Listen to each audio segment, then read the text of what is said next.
Hello and welcome to Courtside with the Ashland University women's basketball team. Brought to you by the Ashland University Journalism and Digital Media Department.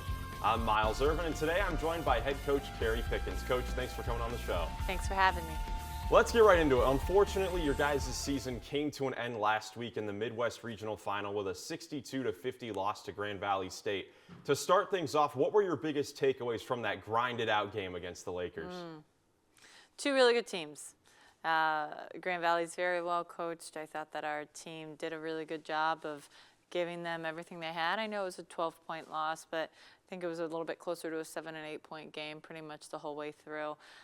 So honestly, I feel like it's a shame that it had to happen that early in the tournament. The D2 model of regionalization, in my opinion, it's outdated. It needs to change to a much more national tournament. There's no reason why we shouldn't be there at this point.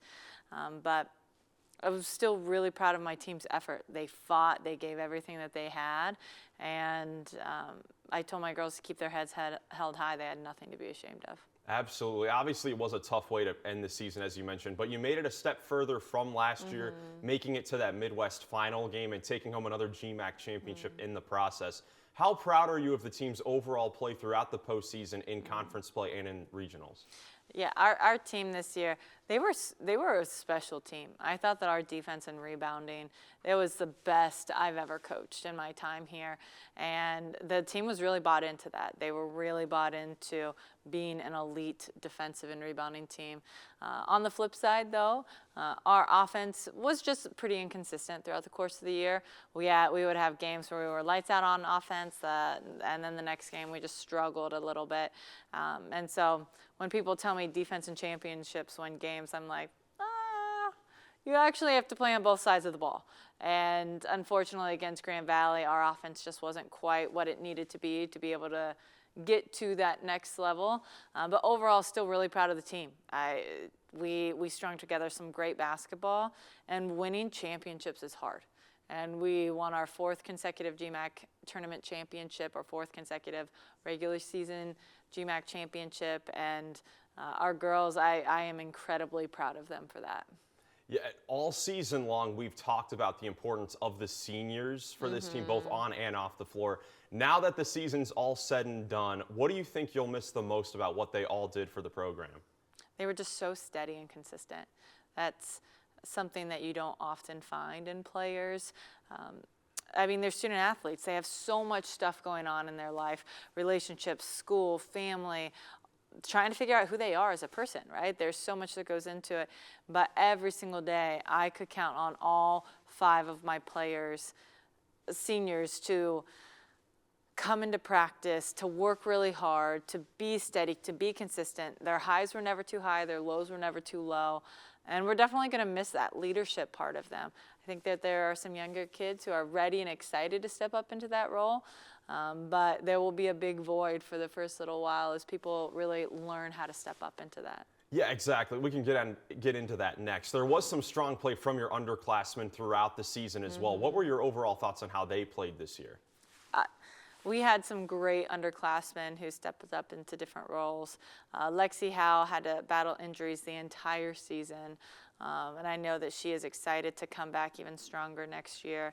Our 2 freshmen, Ashley and Corey, both had some really excellent showings. I think that they're both more than capable of being able to step up into big roles next year. And then you have a couple other players. Gia Castellanova, her defense was just lights out all season. And then Kyra Hill, who redshirted this year, had so much growth over the course of her redshirt year.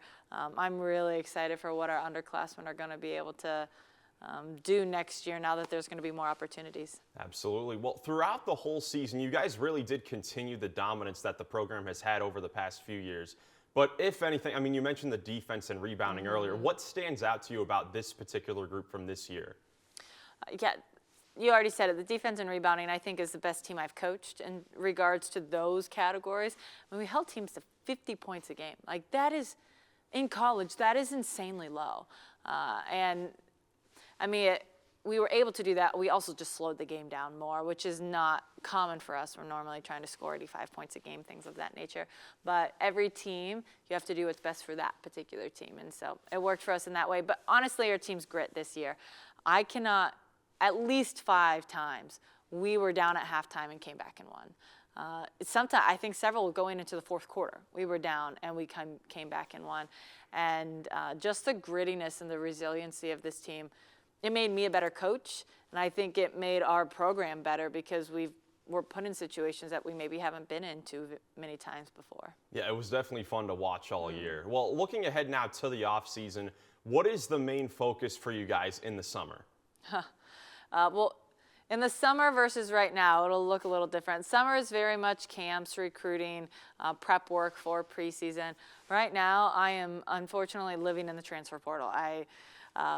There are at least at least 300 people going in every day, and so trying to sort through who are these people, are they even interested? Like right now we're trying to get 2, potentially 3 transfers, and so we want to make sure it's the right fit. I think that we have some underclassmen that can be really special, and so we want to make sure that we're getting some upperclassmen experience in the transfer portal to be able to come in and really help just carry a little bit of that load of experience. And we are on a relentless pursuit to be the best Division II women's basketball team in the country and make a positive impact on all who cross our path. So we want to make sure we're finding transfers who are able to help us do both of those things really well. For sure. Well, Coach, lastly, for the loyal Eagle Nation that has kept up with you guys all season long, what's your message to the fans? This season was so special in the amount of support the fans gave us, whether it was at the GMAC tournament where it was so fun to play in front of that crowd again, just throughout the whole regular season. I know the points maybe weren't as high as they've been in the past, but the amount of positive emails, the amount of positive comments that myself and our players got throughout the course of the year, it really means a lot. Winning is hard. I actually like to tell my team that all the time. Like, winning is so hard. You look at any level, any division, anything, and it doesn't just happen. And I think it would be easy for people to think that it just happens here, that you just win championships here. And I think that our fan base really recognized this year that it doesn't just happen, that it takes a lot of hard work, and they really supported our team through and through with that. And so I'm just really grateful. For sure. Well, Coach, thank you so much for coming on all season long. It's been fun. Oh, thanks for having me, Miles. You've been great. I really appreciate it. Thank you so much. Well, a big thank you to the fans for tuning into the Eagles for another special season. If you'd like to go back and listen to AU's basketball coverage from the 2024-2025 season, you can visit WRDLFM.com for full archive games. I'm Miles Irvin saying thank you once again for tuning into Courtside right here on AUTV.